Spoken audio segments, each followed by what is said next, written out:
ಒಂದು 40 ವರ್ಷ 30 ವರ್ಷ ಹಿಂದುಗಡೆಗೆ ಹೋಗಿ. ಹಾಯ್ ಫ್ರೆಂಡ್ಸ್, ಎಲ್ರಿಗೂ ನಮಸ್ಕಾರ. ಇವತ್ತು ನಾವ್ ಎಲ್ಲಿದ್ದೀವಿ ಅಂದ್ರೆ ಸರ್ಜಾಪುರ ಹೋಬಳಿ ತಿಂಡ್ಲು ಗ್ರಾಮದಲ್ಲಿದ್ದೀವಿ. ಏನ್ ವಿಶೇಷ ಅಂತಂದ್ರೆ ಈ ದಿನ TVS ಪ್ಯಾಲೇಸ್ ಹತ್ರ ರಾಶಿ ಪೂಜೆ ಅನ್ಬಿಟ್ಟು ಒಂದು ಕಾರ್ಯಕ್ರಮವನ್ನು ಆಯೋಜಿಸಿದ್ದಾರೆ. ತುಂಬಾನೇ ಖುಷಿ ಆಗ್ತಾ ಇದೆ. ಬನ್ನಿ ಅವರು ಒಂದ್ 2 ಮಾತುಗಳಲ್ಲಿ ಒಂದು ರಾಶಿ ಪೂಜೆ ಬಗ್ಗೆ ಕೇಳೋಣ. ಎಲ್ಲರಿಗೂ ನಮಸ್ತೆ. ನಾವು ಇವತ್ತು ನಮ್ಮ ತಿಂಡ್ಲು ಗ್ರಾಮದಲ್ಲಿ ವಿಶೇಷ ಏನಂದ್ರೆ ನಾವು ಒಂದು 400 ಕ್ವಿಂಟಾಲ್ ರಾಗಿ ಬೆಳೆಯೋದ್ರ ಮುಖಾಂತರ ಇವತ್ತು ಒಂದು ಬೆಳೆದಿರೋದಕ್ಕೆ ಒಂದು ಖುಷಿಯಲ್ಲಿ ಇವತ್ತೊಂದು ರಾಶಿ ಪೂಜೆ ಇಟ್ಕೊಂಡಿದೀವಿ. ಈ ರಾಶಿ ಪೂಜೆಗೆ ಎಲ್ಲಾರನ್ನು ಇನ್ವೈಟ್ ಮಾಡಿದ್ವಿ. ಎಲ್ಲಾರು ಬಂದಿದ್ದಾರೆ. ಎಲ್ಲಾರ್ಗೂ ಧನ್ಯವಾದಗಳನ್ನ ತಿಳಿಸ್ತಾ ಇದೀವಿ. ಅದೇ ರೀತಿ ರೈತರು ಮುಂಚಿನ ಕಾಲದಲ್ಲಿ ಬೆಳೀತಾ ಇದ್ದಷ್ಟು ಆಸಕ್ತಿ ರಾಗಿಯಲ್ಲಿ ಈಗ ಕಡಿಮೆ ಆಗಿದೆ. ಅದ್ರ ಬಗ್ಗೆ ರೈತರು ಎಚ್ಚೆತ್ಕೊಬೇಕು. ಯಾಕಂದ್ರೆ ಯಥೇಚ್ಛವಾಗಿ ರಾಗಿ ಮೊದಲು ತುಂಬಾ ಯಥೇಚ್ಛವಾಗಿ ರಾಗಿ ಬೆಳೀತಾ ಇದ್ರು. ಈಗ ರಾಗಿ ಬೆಳೆಯೋದು ತುಂಬಾ ಈಸಿ ಇದೆ. ನಮ್ಗೆ ಸಕಾಲಕ್ಕೆ ಮಳೆ ಆದ್ರೆ ಒಳ್ಳೆ ಬೆಳೆ ಆಗುತ್ತೆ. ಈಗ ಒಳ್ಳೆ ಮಿಷಿನರೀಸ್ ಬಂದಿದೆ. ಅಷ್ಟೊಂದೇನು ಕಷ್ಟ ಆಗಲ್ಲ ರೈತರಿಗೆ. ದಯವಿಟ್ಟು ಎಲ್ಲಾ ರೈತರಲ್ಲಿ ಕೇಳ್ಕೊಳ್ಳೋದೇನಂದ್ರೆ ಮುಂದಿನ ದಿನಗಳಲ್ಲಿ ಎಲ್ಲಾ ಅನುಕೂಲ ಇರ್ತಕ್ಕಂಥವ್ರು ರಾಗಿ ಬೆಳೆನ ಬೆಳಿಬೇಕಂತ ಕೇಳ್ಕೊಳ್ತೇನೆ. హాయ్ ఫ్రెండ్స్, దండాలు. రాశి పూజ, సుగ్గి హబ్బ అదేనప్ప పొడిగేసినారు కలంలో అంటాం కదా. ఆ పొడిగేసి రాగులు తొక్కిచ్చి సుమారు 400 మూట్లు రాగులు పడిండేది మన తిండ్లు గ్రామం బాగ్లూరు ఇంకా సర్జాపురం పోయే రోడ్లో ఉండే TVS ప్యాలెస్ దగ్గర ఈ అద్భుతమైన కార్యక్రమాన్ని ఏర్పరిచున్నారు. ఈ పండుగకి సుమారు దూర ప్రాంతాల ఇంకా పెద్దలు, మహానుభావులు, రైతులందరూ కలుసుకున్నారు. ఇదే విధంగా మనం కూడా రైతులు పండించే పంట ఇప్పుడు వచ్చి వాళ్ళ పెద్దవాళ్ళు ఏం చెప్తా ఉన్నారంటే రైతులకు వచ్చి ఇప్పుడు కష్టం లేదు, అంతా మిషనరీస్ వచ్చింది, ట్రాక్టర్లు ఉండదు, మిషన్ కోసేతావు ఇంకా కట్టేతావు ఇంకా కొసువు వేస్ట్ అయ్యేది, ఒక రాగులు వేస్ట్ అయ్యేది తర అన్నీ మన ఇంటికి వచ్చేదానికి చాలా అద్భుతంగా కార్యక్రమం పెట్టుకొని ఇక్కడ రాశి పూజ అని చెప్పేసి ఈ రాశిలో వచ్చి పిల్లర్లు పెట్టి మనకి ఈ రాశిలో వచ్చి ముఖ్యంగా కలంలోనే తనిగా పదాలు ఉంటాయి. చెప్పులు వేసుకొని రాకూడదు, తలకి పూలు ముడుచుకొని రాకూడదు, తల దూపుకొని రాకూడదు. మనం వచ్చి శాద్యం చేసేటప్పుడు ఎట్లుండాలి, నిష్ఠగా ఉండాలనే దానికోసము రాగులు వచ్చి దౌసము కృష్ణస్వామి అంటారు.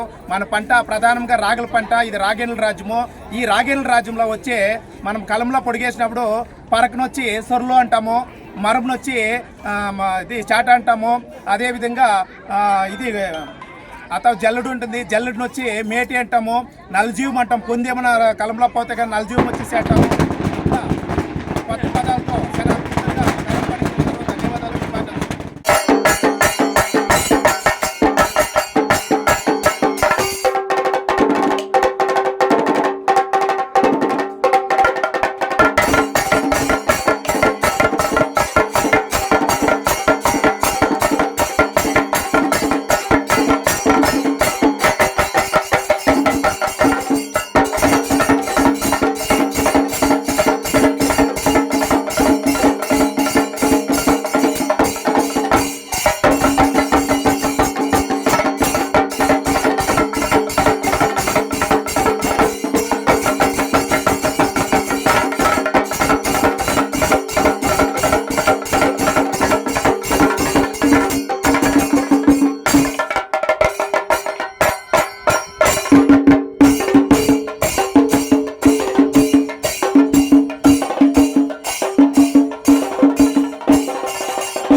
ಬಿಸ್ಲೈಕ್ ಕವರ್ನ ಅದೇ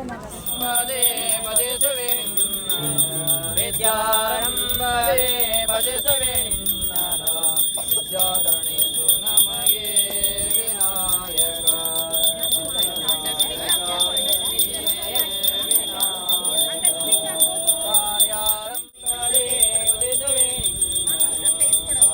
ಅವ್ರು ಕೊಡ್ತಾನೆ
बोला विघ्नेश्वर महाराज के, बोला विघ्नेश्वर महाराज के, आंजनेय वरद महाराज के, कुलदेवता सिद्धभैरवेश्वर स्वामी महाराज के, राम देवता महाराज के, हर नमः पार्वती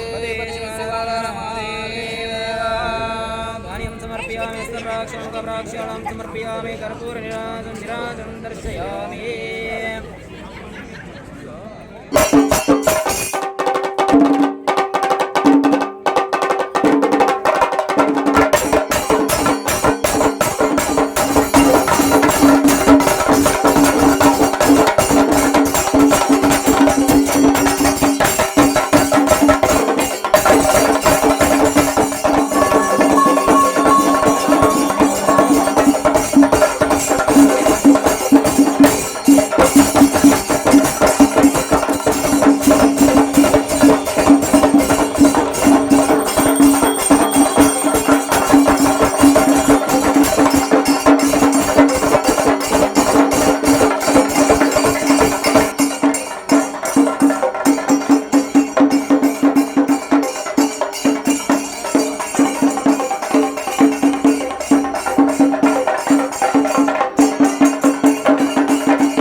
ಇದಾಗ್ತಾ ಇದೆ ಈಗ ಡಿಲಿಮಿಟೇಷನ್ ಇವತ್ತು ನಮ್ಮ ತಿಂಗ್ಳು ಗ್ರಾಮದಲ್ಲಿ ಹಬ್ಬದ ದಿವಸ ಅಂತಾನೆ ನಾವು ಹೆಮ್ಮೆಯಿಂದ ಹೇಳ್ತೇವೆ. ಯಾಕಪ್ಪ ಅಂತಂದ್ರೆ ಇವತ್ತು ಎಲ್ಲಾ ವಿಧದಲ್ಲೂ ಕೂಡ ಎಲ್ಲರೂ ಧೈರ್ಯರಾಗಿದ್ದಾರೆ. ಆದ್ರೆ ಈ ವ್ಯವಸಾಯದಲ್ಲಿ ಈ ರೀತಿಯಾಗಿ ಶ್ರಮಪಟ್ಟು ಇವತ್ತು ಸುಮಾರು 300-350 ಕ್ವಿಂಟಲ್ ರಾಗಿ ಬೆಳೆದಿದ್ದಾರೆ ಅಂತಂದ್ರೆ ಆ ಕುಟುಂಬಕ್ಕೆ ಭಗವಂತ ಆರೋಗ್ಯ ಕೊಟ್ಟು ಮುಂದಿನ ದಿನಗಳಲ್ಲಿ ಇನ್ನೂ ಒಂದು 100 ಮೂಟೆ ಹೆಚ್ಚಿಗೆ ಬೆಳೆಯುವಂತ ಶಕ್ತಿ ಭಗವಂತ ಕೊಡ್ಲಿ ಅಂತ ಹೇಳಿ ನಾನು ಕೂಡ ಇವತ್ತು ಮಾಧ್ಯಮ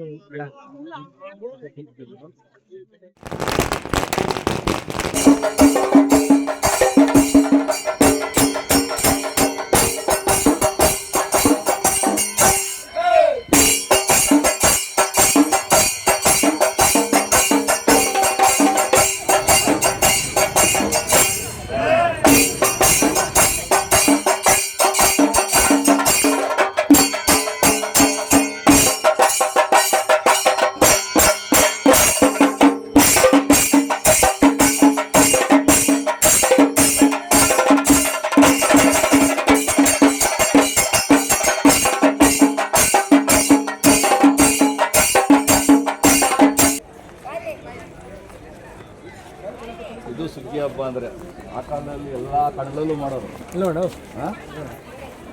ಅವನಪ್ಪ ಬಂಡಿ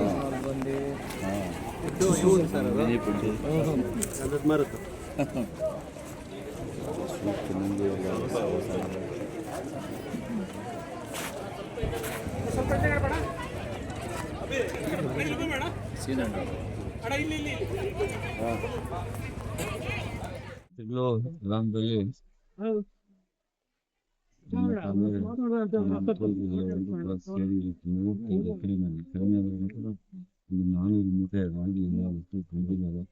ಇವತ್ತು ಎಲ್ಲಾ ಗ್ರಾಮಸ್ಥರು ಸುಗ್ಗಿ ಹಬ್ಬವನ್ನು ನಿಜವಾಗ್ಲೂ ತುಂಬಾ ಸಂತೋಷ ಆಗುತ್ತೆ. ಹಿಂದಿನ ಒಂದು 40 ವರ್ಷ 30 ವರ್ಷ ಹಿಂದುಗಡೆ ನೆನಪು ಇವತ್ತು ನಮ್ಗೆ ಕಣ್ಮುಂದೆ ಕಾಣ್ತಾ ಇದೆ.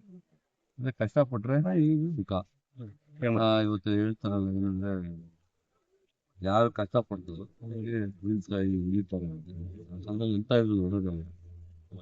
ನಾನು ಈ ಒಂದು ಭಾಗದಲ್ಲಿ 30 ವರ್ಷದಲ್ಲಿ ಹೆಚ್ಚು ಕಡಿಮೆ 400 ರೈತರು ಅವರಿಗೆ ವಿಶೇಷವಾಗಿ ಸಲ್ಲಿಸ್ತಾನೆ.